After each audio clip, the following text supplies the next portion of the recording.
But I'm happy to be back with Donnie. Thank you for being here. Donnie is here from McKinsey, a name you may know. He is not Emily, who's mentioned on the agenda. Emily had a conflict suddenly, but Donnie was gracious enough to jet up here from LA to speak with us because he's deeply immersed in exactly what this book is about, which we'll be giving away in the coffee break afterwards. And you can meet Donnie and ask follow-up questions. So get your book, complimentary. So now, just in looking at this book, what's provocative about it is that all of us who've been managers know that sometimes being a middle manager, not a CEO and not a foreman or supervisor, is kind of a pejorative term almost. And I'm just wondering why that caricature causes a lot of people to just not have some disdain for the role. Yeah, I mean, let's zoom out and talk about the middle, just period. Yeah. Even before middle manager. When we think of middle, I could go to, and perhaps it's a societal problem, but I could look at, say, baseball. You remember the starter, the starting pitcher, you remember the closer. You don't really know the middle relief people who are throwing the ball, not memorable. Or any middle childs here? Anyone in that mix? Yeah, middle child syndrome. It is a documented thing. I am not a middle child, although you could argue a little bit about that since I'm a triplet, but my sister... Oh my goodness. I know. My sister, or one of my sisters, the one who's in the middle, would very much say that middle child syndrome is a thing, even if it was a C-section a minute apart and really, frankly, luck of the draw. But to come back to your question... You didn't tell me about any of this. Yeah. Right. Great. To come back to your question, the middle manager, you could look at, say, The Office, which really parodies and pillories the middle manager in comedic form. Yeah. But just thinking about terms like bureaucracy or paper pusher, or someone who has to check the box to get things done. That's sort of a historical conception of often kind of the bureaucratic bloat that can happen with middle managers. So I think when you say pejorative term and kind of where does that come from, that's a little bit of it. Oh, there's a lot of phrases like that too. I feel like I'm caught in the middle, between two departments, or I'm caught in the middle. It's hard, When you're trying to break up a fight, the person in the middle always gets the worst of it, it seems like too. So the pandemic really brought this into stark relief because suddenly everyone started to realize that their managers in remote and hybrid work were like the connective tissue of a company, but they weren't necessarily trained or invested in or given the authority to make some of the decisions on the fly. Can you paint that picture and just look at what we learned?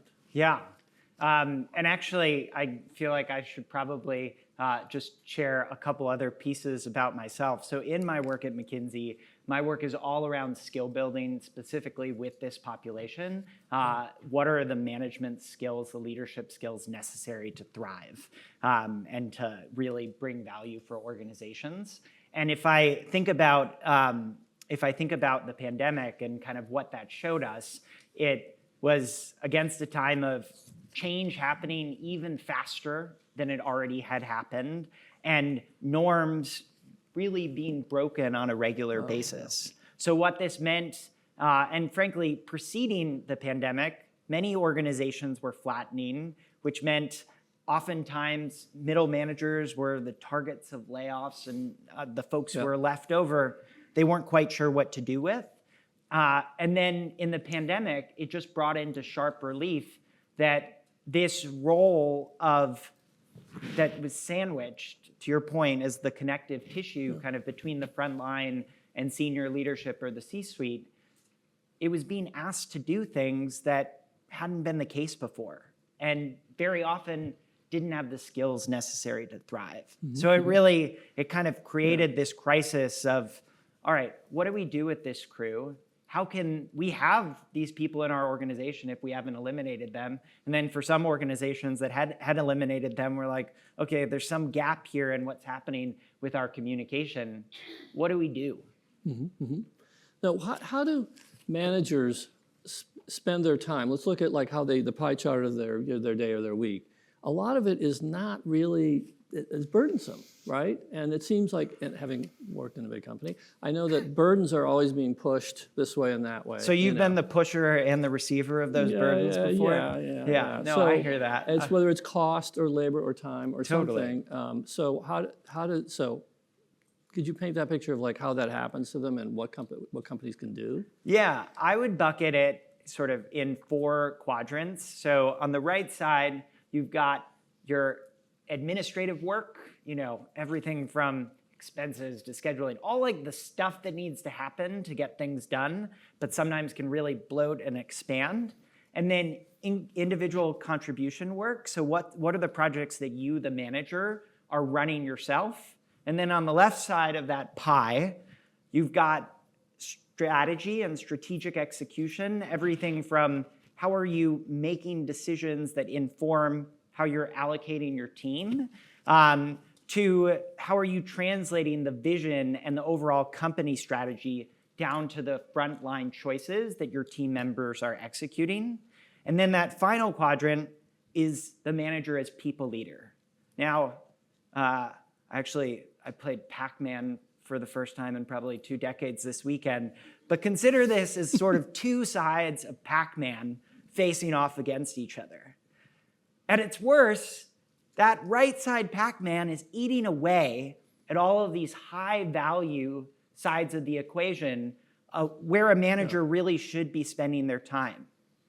A manager ideally is, and we talk about this in the book, but is an impact multiplier. When you're an individual contributor, your locus of control is you, that one person. And say you have a team of 6, if you're just thinking about what you can control as opposed to the enabling of that in others, and if you're just heads down on the administrative and the individual contribution, you're not going to enable your teams to really thrive. You're not going to bring the value that your company frankly needs you to.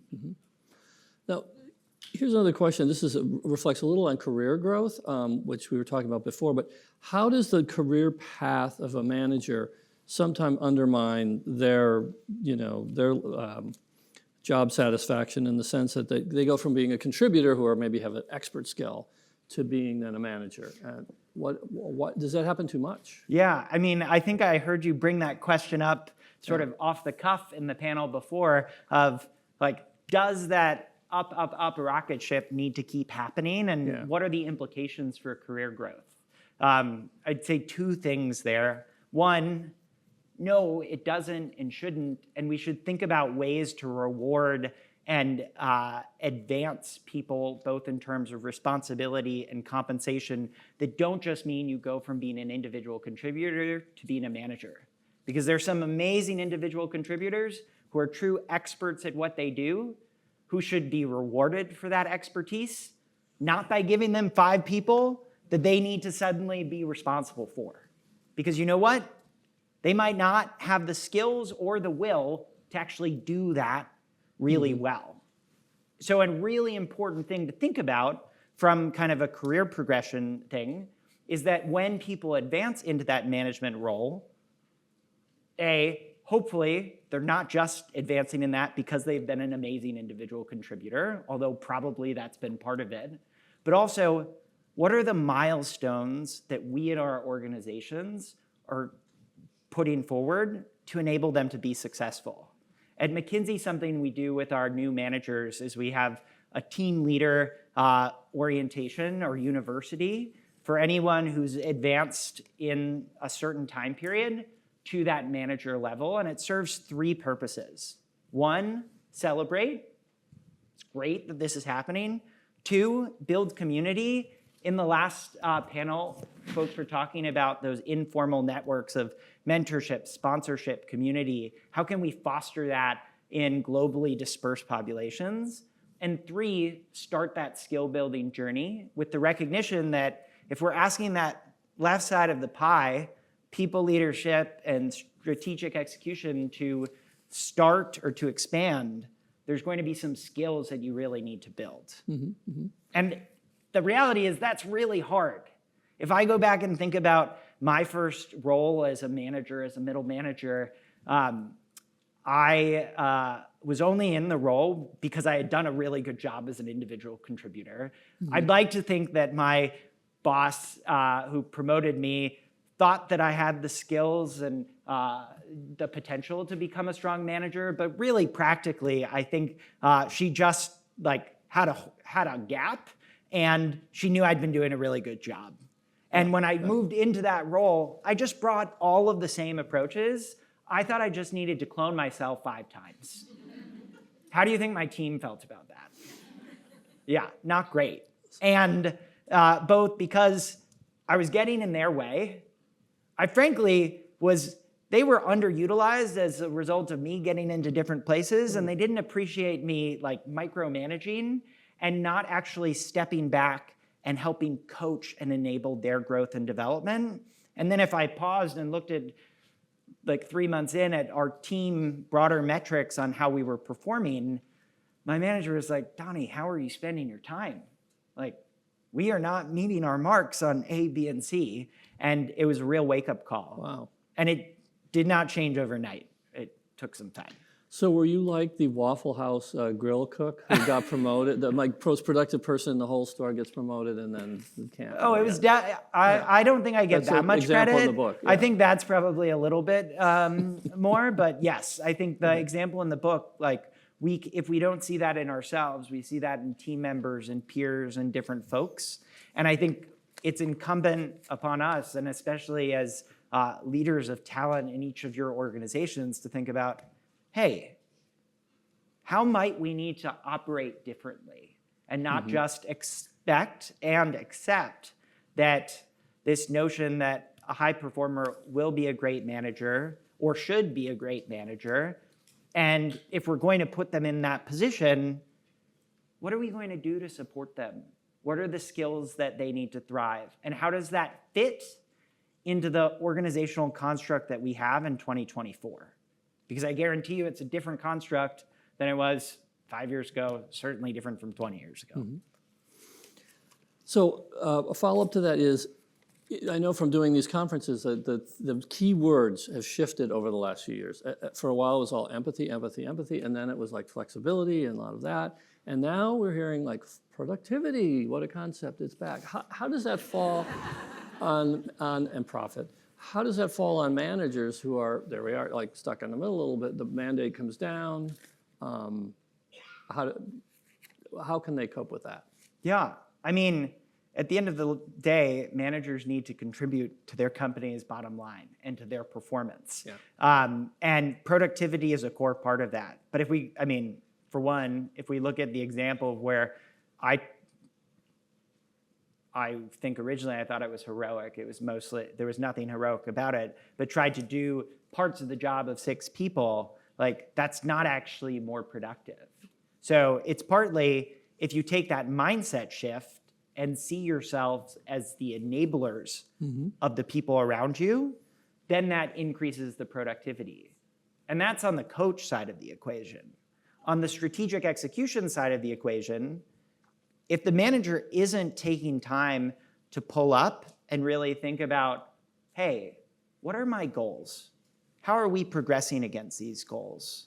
As opposed to the firefighting, the responses, all of that, productivity is going to decline. And that was something, I was working with a bank 2 years ago that was going through a huge transformation, and we were working with their marketing department.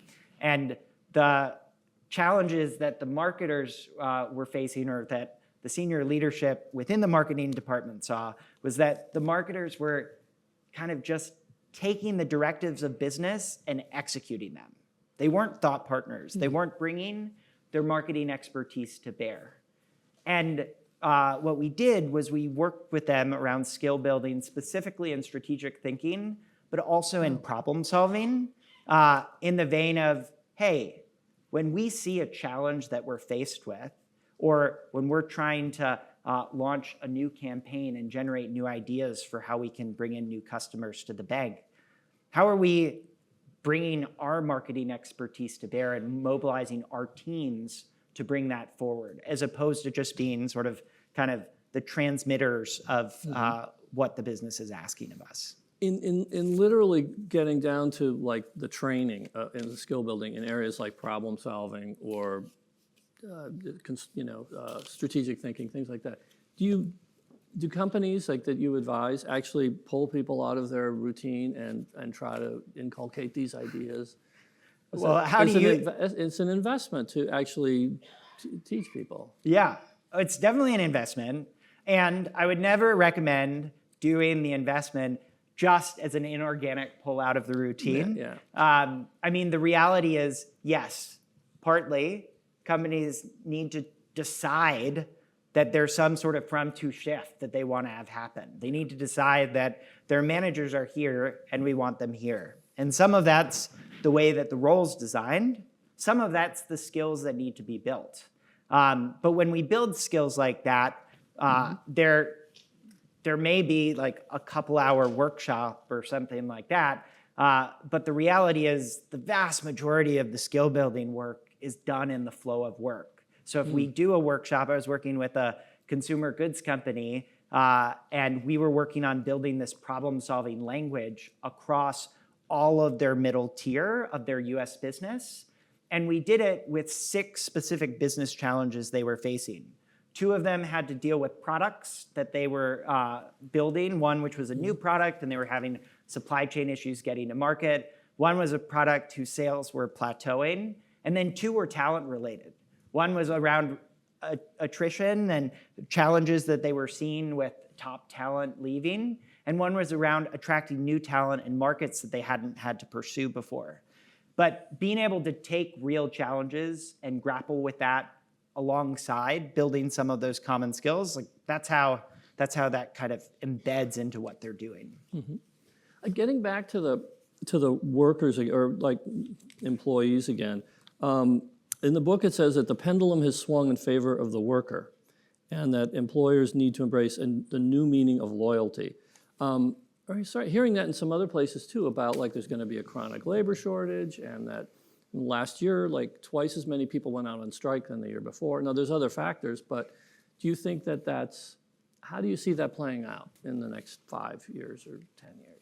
I think the reality is that if you looked at someone who is retiring this year versus someone who's 10 years into the workforce now, the average tenure at any given company is going to be much shorter, which regardless of who has the power, if it's a tight labor market or not a tight labor market, people move around a lot more frequently. The notion of someone staying at the same company for a really long time as the norm is just much less so. So one of the opportunities, and particularly this is where kind of the power comes to the middle, forgive the pun on that, but middle managers are the ones who have the relationships across the front line. They're the ones who can understand what's Steve's motivation or what is any other person's motivation for why they're there. And they're the ones who can help foster those connections between both what you have to do and how it connects to what your purpose might be. And in turn, help mentor and sponsor as you go on that path of career development. Well, how does getting to know like your workers, your people, your colleagues better one-on-one and really listen to them square with the increased use of data, which people analytics has really arrived. It's now everyone uses it. But how can those be melded so that you're looking for patterns and you're looking for analysis? But I guess there could be data about individuals just as much as groups. Totally. I mean, I loved the session right before lunch with some of the moving from just data insights, but to also recommendations that managers can take forward from the work that Perceptyx does. However, I don't think anyone would want that just to be, at least certainly not right now, to be spit out without thinking about the context around those people and the context around what your organization needs to achieve.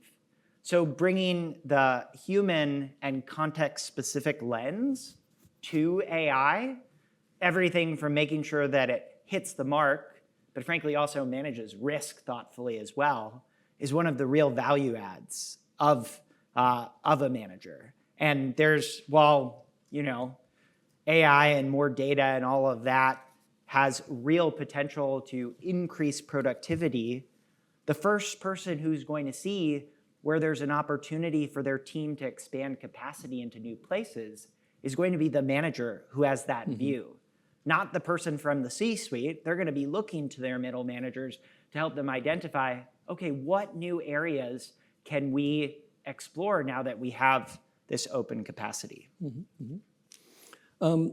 So I just wanted to ask you about also